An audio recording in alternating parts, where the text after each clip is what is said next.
Morning, everyone. I'm just going to wait till exactly 9:15, and then we'll make a start.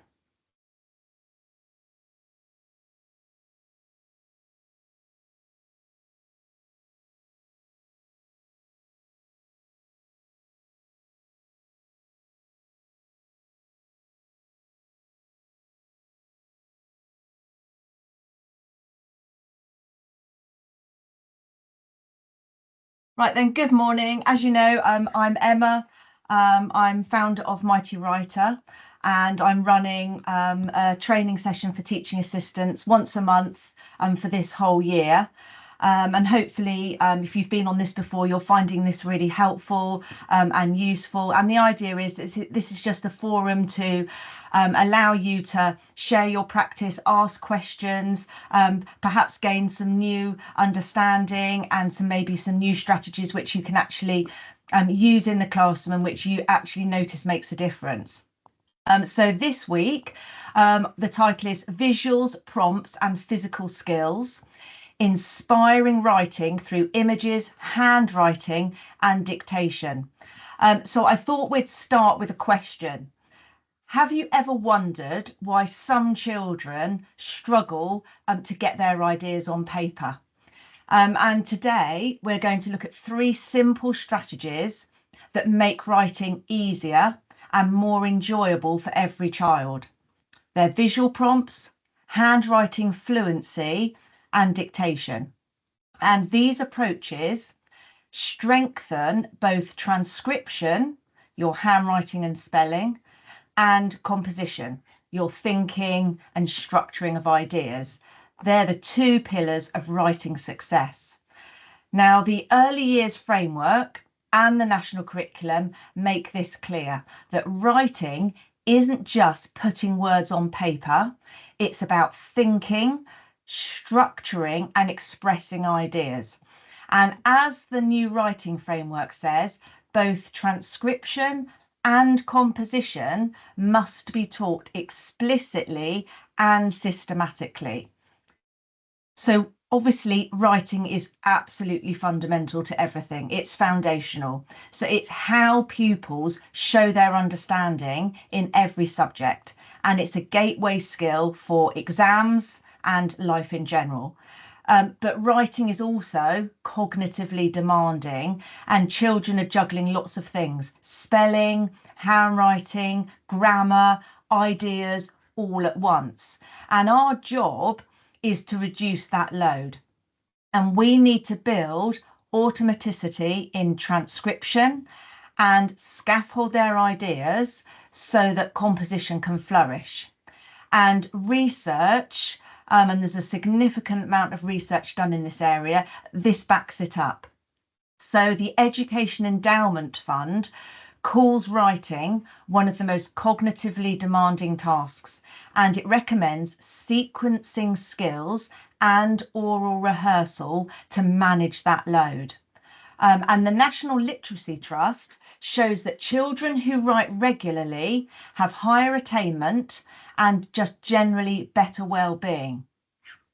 So why does this all matter for schools? Because, as I've said, writing underpins success across the curriculum.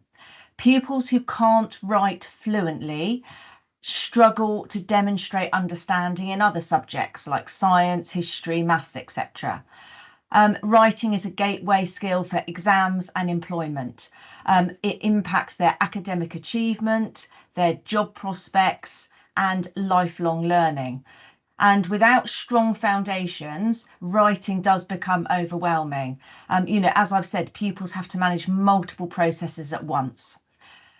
So when we think about us in the classrooms on a day-to-day basis, and think about the obstacles that are holding these pupils back from being able to write fluently and confidently and crucially independently, what are those obstacles? One is the generation of ideas. Lots of children struggle with limited vocabulary or confidence, or they have difficulty visualizing. They can't hold those words in their head. They can't picture them. They can't move them around and organize them to create and say those sentences. There's another obstacle: handwriting speed and legibility, and therefore ideas vanish before they've had a chance to write them down. And the last one, spelling and sentence structure. So those errors where they're misspelling, they're not sure about how to organize their words, they disrupt fluency and the clarity. So what we're doing is today we're going to tackle each barrier with a simple daily approach. So we're thinking about pictures for ideas, practice for fluency, and dictation for accurate sentences. So number one, visual prompts, helping children to unlock ideas. So images spark imagination. Pictures actually activate the brain's creative and language centres, and they make idea generation easier. Story maps help scaffold structure. They provide a clear framework for sequencing events and organising ideas. And oral rehearsal before writing. So allowing children to talk through ideas reduces the cognitive load and builds that sentence fluency. Now, there's lots of evidence and research in this area. So in terms of neuroscience, visual processing is 60,000 times faster than text, and 90% of information transmitted to the brain is visual. Visual learners retain 65% more information when visuals are used compared to when it's just text alone. Engagement. Using visual aids increases pupil engagement by 75%, and it improves learning retention by up to 42%. And obviously that's crucial because we want to build their memory. We want them to be able to hold all those ideas, all the skills, everything in their heads, so they can apply that, again, increasingly independently. There was a UK case study called Creative Writing Through the Arts, and this was led by the Royal Opera House Bridge. And they found that integrating visual arts as writing prompts significantly improved narrative quality and creativity in primary age children. They did a 3-year programme and they worked with 45 primary schools. So they were using visual art, drama, music, dance, film, all of those things incorporated into the teaching of writing. And as a result of that, they found that children's writing improved in quality, in length, and in descriptive vocabulary. They found that pupils showed greater confidence, motivation, and stamina for writing. And they also found it was particularly effective for SEND and EAL and disadvantaged pupils. Now, the Department for Education's writing framework that, as you know, came out in July, that states that oral composition should precede transcription. So pupils should rehearse sentences aloud before writing them. And that oral rehearsal and those visual scaffolds I've just been talking about reduce the cognitive load, and they support pupils who struggle with idea generation. So they can see things, they're talking things through, and it really helps them to realise they have an imagination. It sparks ideas. Why do visual prompts work? They do equalise access for EAL, SEND and reluctant writers. Because they provide a shared starting point. Nobody's on their own. They reduce anxiety because they make writing feel purposeful and actually playful. And these activities that use images can help build vocabulary and build those ideas. So for example, if you're in the classroom and you show children an image, so maybe a mysterious forest path, I don't know, or a rocket launch or something, you can ask things, what could be happening here? What might happen next? So you're not telling the children what's happening, you're doing a lot of open-ended questions, but what you're doing is you're teaching children how to think through ideas. You're giving them ownership. So the ideas are coming from them. They are always successful, but they've got the prompts and the scaffolds they need in order to, achieve success. So visual prompts are not just decorative. They're literally generative tools. They show that starting with images activates memory and creative thinking. And for pupils who struggle to start writing, a picture provides an anchor for their imagination. And like I've just said, if you combine that with oral rehearsal, so talking first, writing second, it massively impacts their confidence. And obviously, children who are confident are much more motivated. Story maps take this further because they give pupils a clear structure for their ideas. They provide a visual framework that helps pupils organise their thoughts logically. By breaking down a narrative into key components such as characters, setting, problem, resolution, children can see how ideas connect and also how they flow. And this structured approach transforms writing from a series of disconnected sentences into a purposeful, cohesive story. It also supports planning. And again, and I keep saying it, reduces that cognitive load. So they're not overwhelmed. And that allows pupils to focus on creativity and language rather than struggling with the actual structure. So strategy 2 is handwriting fluency. And obviously this physical skill is the foundation for writing. It's handwriting's, the basis of all written communication. So we need to secure fluent letter formation from the outset. And automatic transcription frees that cognitive space for creativity and higher order thinking. And therefore, daily practice matters because it's things that are going to form those habits, things where children, it becomes automatic, they don't have to think about it. And short, focused sessions can build that speed and, the letter recognition, etc. The National Handwriting Association says that legible writing that can be produced comfortably, at speed, and with little conscious effort allows a child to attend to the higher level aspects of writing composition and content because they're completely free. They know what they want to say and they're more than able to write it down. So in terms of thinking about the statistics and the evidence about handwriting, pupils who struggle with handwriting devote up to 80% of their working memory to letter formation. So therefore, they've got very little capacity left for actually generating the ideas. And now this has an impact on achievement. So research shows that handwriting fluency correlates strongly with writing quality and overall attainment in primary school. Pupils with poor handwriting often produce 30 to 50% less written content in timed tasks. And therefore, it doesn't mean to say that they actually don't know what they want to say. They literally are limited because they can't put it down on paper. And the writing framework says teach handwriting and spelling systematically from the beginning of reception, because that transcription frees up the space for composition.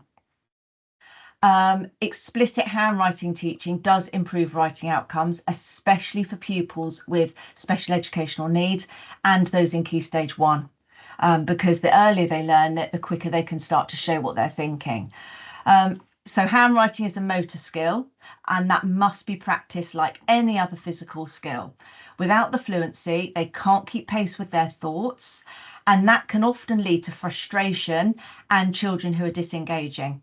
And obviously, as that gap grows, if we're not addressing it very early on, children are becoming increasingly frustrated. They're much more aware as they get older of what other children can do and where they feel that they're, not achieving. And that demotivation, stops them engaging at all.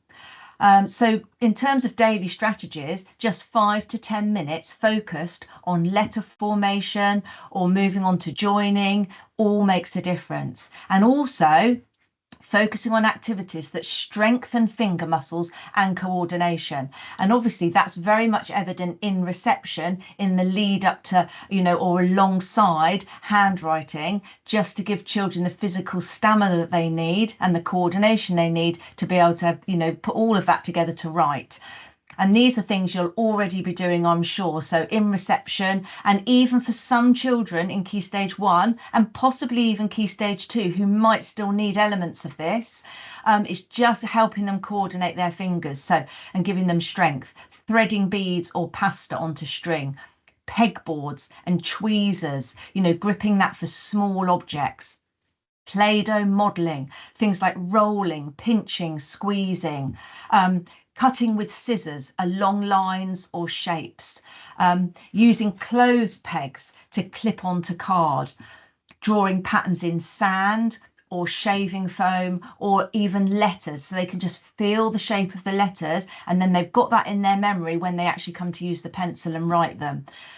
Building with small construction toys. So handwriting isn't old-fashioned, it's essential. When pupils become automatic in their letter formation, they've obviously got a lot more mental energy for that creativity. Fine motor activities are the foundation for handwriting readiness. So all of those kind of tasks which children traditionally like to engage with do improve their muscles, their coordination, and they just make it all easier. Now, not all children will be able to produce handwriting, even with targeted support. And this may be due to physical disabilities, or they might have motor coordination difficulties or other special educational needs. And for these pupils, writing should remain accessible and meaningful through alternative methods. So we can still maintain high expectations for composition. So pupils should still develop ideas, vocabulary and sentence structure, even if that transcription is supported. And again, we're separating transcription from composition. So we're focusing on oral rehearsal, planning and sequencing ideas without the barrier of handwriting. We can use assistive technology. So speech to text tools, keyboards, tablets, all things which will allow those children and enable them to express their ideas fluently. We can provide scaffolds, so sentence starters, word banks, visual prompts, all those things which will help pupils to organise their thoughts. And collaborative writing. So we can pair pupils with a scribe, or we can use dictation so they can contribute fully. Why does this matter? Because writing is more than just the handwriting, it's about the communication of the ideas. So for those few children, removing that physical barrier, pupils can still achieve success in composition and develop confidence as writers. And number 3, dictation. So in terms of the oral to written bridge, so filling that gap between what they want to say and writing it down. Dictation is a simple way to turn talk into writing while reinforcing phonics and sentence skills. It reinforces phonics, spelling and punctuation, because when you're dictating, pupils are applying their taught sounds and the spelling patterns in context. And also dictation builds listening and memory because it improves auditory processing and their working memory. And they've only got one thing to focus on because they didn't have to think of the idea. They've just got to literally focus on writing it down. And the Department for Education's guidance is that dictation should be used regularly to practice transcription and sentence construction. So why does it matter? There's lots of cognitive benefits. Dictation reduces the cognitive load because they're able to focus on one skill at a time, and that's the transcription. And all the time it's reinforcing the grammar and the spelling. The Education Endowment Fund says that structured oral rehearsal and dictation improve sentence fluency and spelling accuracy, especially in Key Stage 1. So children just get very, very good because they've had that practice. It's been well scaffolded, well structured for them. It's not too much, it's not too little, but they've realised that they can do it. So they're gradually getting that independence. And if we can do that between reception and year 2, and these children are going into Key Stage 2, and they have a very, very strong foundation in all of these skills, then they are going to be very confident, independent writers. So in terms of schools that use dictation, they report noticeable improvements in spelling and sentence structure after introducing daily dictation. Now, there's different types of dictation because obviously you can build up and it doesn't have to be long and drawn out. It can be very simple. It's just very effective. So you can have phonics linked dictation, which can be reserved for early years and Key Stage 1. And you might just do a couple of words together or short sentences using taught sounds. So it might just be the cat, or it might be the cat sat on the mat.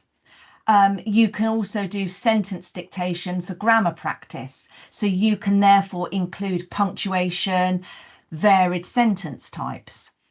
There's something that can be used in Key Stage 2 called dictogloss. And what that is, teachers can read a short text. So that might just be 4 to 6 sentences. And you're just reading it at normal speed.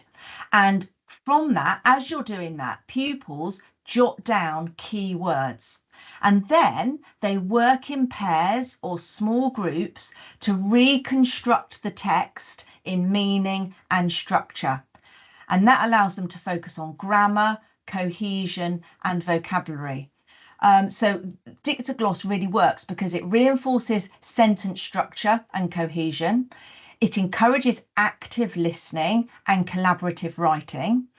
It builds memory and transcription skills while promoting discussion about language choices. So it's actively promoting all the things we need children to be doing to be independent writers, all the thought processes, all the skills they need. And when you're using this in Key Stage 2, you can start with short, simple texts that are linked to topics, and you can gradually increase complexity. So more descriptive paragraphs, a range of narrative openings, and also, like we were saying before, you can combine this with visual prompts so that the dictation is very sort of context rich, as it were. You know, children can really picture it. We're giving every support we can to enable them to be successful, because obviously that is what we're wanting. And you can embed dictation just in daily routines. It doesn't have to be a big thing. So you might just do first thing in the morning, depending on which year group you're in, maybe just 1 or 2 or 3 sentences linked to phonics or grammar focus. You can have like a visual prompt station. So pupils could write a sentence based on images after oral rehearsal. So they're saying it out loud, and then they're writing that down. You can do handwriting practice in phonics. So you're combining that letter formation with dictated words, just single words. So it's just getting that flow, that ability to put it on paper as easily as possible. So we get to the point where children do not actually have to think about it. And consistency is key, like with everything. Dictation works best when it's embedded daily, not as a one-off activity. So how can Mighty Writer support all of this? So this combines all the 3 strategies really, because obviously Mighty Writer is extremely visual, and it's got all the visual scaffolds for idea generation and story structure, but obviously it's not just limited to narrative. You're able to do any genre with Mighty Writer. It's got everything you need to teach children how to build sentences from scratch. And as you know, the writing framework is very much now focused, especially moving through early years all the way through Key Stage 1, on teaching children the foundation of sentences and how we build sentences from scratch, and helping children to really understand what sounds correct, what makes sense, what sounds right, so that they're able to think about their language choices and their word order. They're able to rearrange sentences. They're increasingly able to use a range of conjunctions. They're starting to be familiar with a range of and using punctuation in context. So really making those sentences visual, tactile, so children can move them around so that they can do it in their head and then write them down. And with Mighty Writer, you can do that really well. So you can build the sentences up very slowly, but really precisely, carefully, for all of that oral rehearsal and for dictation. And that interactive engagement makes writing fun and accessible, as with everything. So it's also inclusive for all learners. So it's really supporting children with English as an additional language, and because it allows them to express all their ideas. Very good for children with special educational needs and reluctant writers, because it's reducing their cognitive load and it's providing clear, structured prompts. So it's Mighty Writer is very much whole school, because you're starting it from reception, you're moving through year 1, year 2, and then as an intervention tool in Key Stage 2. And so many schools are finding this really useful right up to year 6 for intervention, because there's so many children, even in year 6, who are still really struggling with sentence structure. Lots of children who really still can't hear where a full stop goes. And Mighty Writer really helps to, clarify that for them so that they can start to apply it independently. So with Mighty Writer, you've got the story mat, the main mat, you've got all the pictured symbols, and you've got a structured template in terms of the way any genre you're working on is actually laid out. And that really sparks their imagination, and it just scaffolds everything for them. And obviously that particularly supports children who really do struggle to generate ideas. So the pupils can orally rehearse their sentences. They can have the Mighty Writer mat on the carpet, and they can physically arrange their ideas. Then they can write them down. So that's reinforcing grammar, it's reinforcing punctuation, cohesion, because they're checking for sense. Does it make sense? How can we improve it? Exactly all the things that the writing framework recommends. And that tactile nature is very appealing to children. I mean, all children like to move things around, touch things. It builds that memory and that understanding because they've physically done it, and they can hold that in their head when they come to think about things.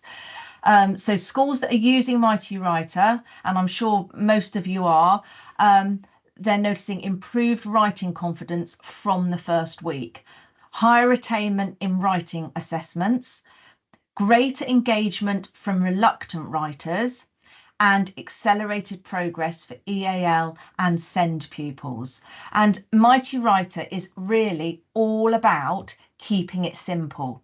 And I think that's what writing needs to be, because you can actually teach quite complex ideas very simply because it's so visual.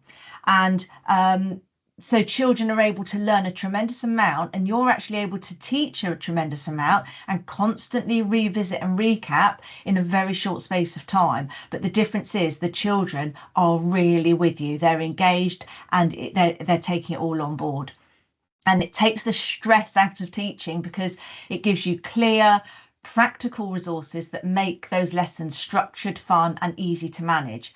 So everything that Mighty Writer represents fits in with the national curriculum, with the early years framework, and the new writing guidance. So you're doing the right thing, and you're turning ideas and sentences and stories, into making it really straightforward and making it just really enjoyable, and not just enjoyable for you, but really enjoyable for the children as well. So I'm just going to launch a poll. It's literally just 2 or 3 questions. If you are happy just to fill that in, that would be really, really useful. So writing, as I've said, is one of the most demanding skills children learn, but it doesn't have to feel overwhelming. By combining visual prompts, handwriting fluency, and dictation, We give pupils the tools to succeed, literally step by step. And all these strategies, as I keep saying, reduce cognitive load, they build confidence, and they make writing purposeful and enjoyable. And as you know, this is what we're all working towards. Every child deserves to feel proud of their writing. We want children to feel proud of themselves. Self-esteem is the number one thing that we need from the start. If children feel good about themselves and what they know and what they can do, and excited about the things they don't yet know but want to do, it makes a huge difference. So with consistent practice, clear scaffolds, and being very inclusive, we literally can turn those barriers into things where, you know, it's literally a light bulb moment. I get that. I can do that. I can apply it. And it's not to say, you know, some things won't take longer than others, but the fact is the children are on board, they're feeling ownership, and they're feeling a sense of achievement. So whether it's sparking ideas with those images, freeing up thinking through that fluent handwriting, or reinforcing skills with the dictation, all of these simple routines make a huge difference. And you can start small, just embed these strategies daily, and honestly watch confidence grow. So that's the whole webinar for today. I hope it does make a difference to you. In the follow-up email that I send, there will be a recording of this. So if you've got colleagues who are unable to attend, because obviously it's very difficult with the timing of the school day, there's never a good time because everybody's busy literally all day. So thank you for those of you who have managed to come on and take time out of the classroom. But if you want to share this recording with colleagues who couldn't make it, that would be fantastic. Also in the follow-up email, there's a resource pack, and that will support you, excuse me, with implementation of the strategies we've discussed today. So it's just lots of ideas of things, practical things that you can do. Lots of them you might be doing already, but there might be a few things you're thinking, actually, yes, I could see that working. This is how I could do this, maybe with the work group I'm working with, or, you know, when I support a particular child. So the next webinar is on Wednesday, the 14th of January. 2026. Again, it's at 9:15, and it's called Scaffolding Sentence Construction in Key Stage 1. And that's something I've just sort of briefly just gone over now. And using the Mighty Writer Mat, you can do that really, really effectively. And it's going to explore how to support pupils in constructing accurate and meaningful sentences through explicit modelling and guided practice. So if you've got children who are very good, you know, verbally, but they're not able to put their ideas into concise sentences, or, you know, they're not using a range of sentence starters, or they're really even struggling to think of an idea, you know, let alone write it down, then this webinar could be really useful for you. And again, if you can't attend, if you book on and register, and then you will get sent the recording.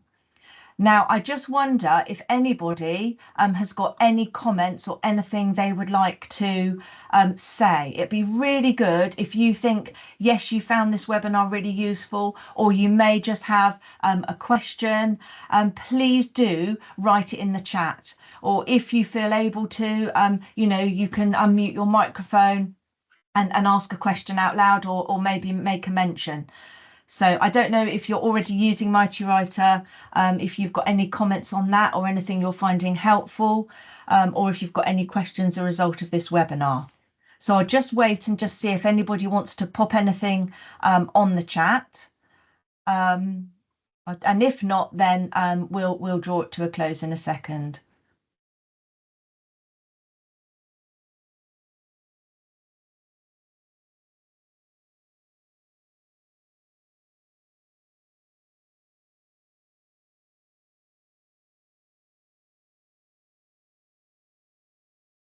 Okay, well, thank you so much for attending.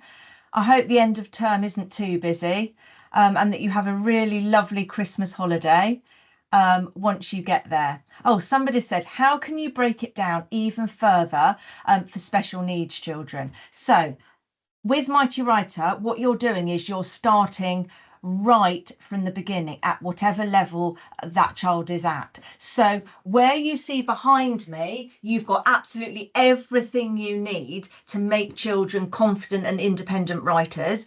You take off what you don't need. So all of these toolbars around the edge are detachable. So when you're starting initially just with sentence generation, or even when it comes to dictation, thinking about a single picture, and you can just use the visuals of prompts. So you can take off all the toolbars around the edge and just have the pictures. If this number of pictures is overwhelming, you can reduce that number. You can have on there as few or as many as you like. Also, there's lots of different topic toolbars. And so we've got things like Goldilocks and the Three Bears, Journeys, Mini Beasts, Seaside, Around the World. They're all color coded, so you can easily put them back on the right ones. You can also create your own toolbars now. So if your school already has Mighty Writer, you might already be aware of that. You can buy a color coded toolbar with little plastic wallets, and you can basically choose any topic you like, any theme you like. You can print off the pictures, pop them into the plastic wallets, and then you can use those pictures. So if you were working one-to-one with a child, or even, with a group in the classroom, and you've got a particular theme, or they're particularly passionate about a certain thing, you can just generate the pictures. If we haven't got them on our website, you can email us and we will create them all for you, and we will put them on the website, because if you're going to benefit from them, it's likely that lots of other schools would. So we will make it as easy as we can for you. And when you're using the pictures initially, it might be that you've got children who may have very limited vocabulary, who really lack confidence. So it might be a case of they just are literally pointing to a picture. Or it might be the case that they just pick a picture up and place it on the mat. And when they do that, you can connect those pictures together to make a simple sentence. But the fact is, those children have been successful. They thought of that sentence. They have ownership. They selected the pictures. They thought of it. You have just said it out loud. And again, with the dictation, it might be they've chosen the cat. Can you write cat? So they're able to apply their phonics, their spelling. They're starting to use the pictures as prompts to engage them, to generate ideas. And also, you are a powerful role model in terms of your relationship with language. So you can model connecting pictures together, creating sentences, coming up with ideas. And also, you never need to worry that you're on the spot, because if you can't think of a way to connect pictures together, you can ask the children. Can anyone else think of how we could make that into a sentence? If nobody can think of an idea, it doesn't matter. Let's swap one of those pictures, because we're modeling the process, the thinking process, the rearranging, the organizing, the playing with language, giving children permission to change their mind and realize that that isn't making a mistake, but that's what an author does. So you can start off as simple as you need to, and it's that repetitive nature of Mighty Writer, and whatever other resources you're using. It's the repetitiveness, it's that engagement, it's little every day. So those things become second nature to children, so they become habits. If you want more information, that you can look ahead to the other TA webinars that are all on the website right up until the end of July. So if you're thinking actually it would be really useful to have other topics covered, then let me know. You can email us, you can contact us any way you like, ring us, anything, so that that we're supporting you in a way that you feel is helpful. Has anybody got any other questions or anything you want to say?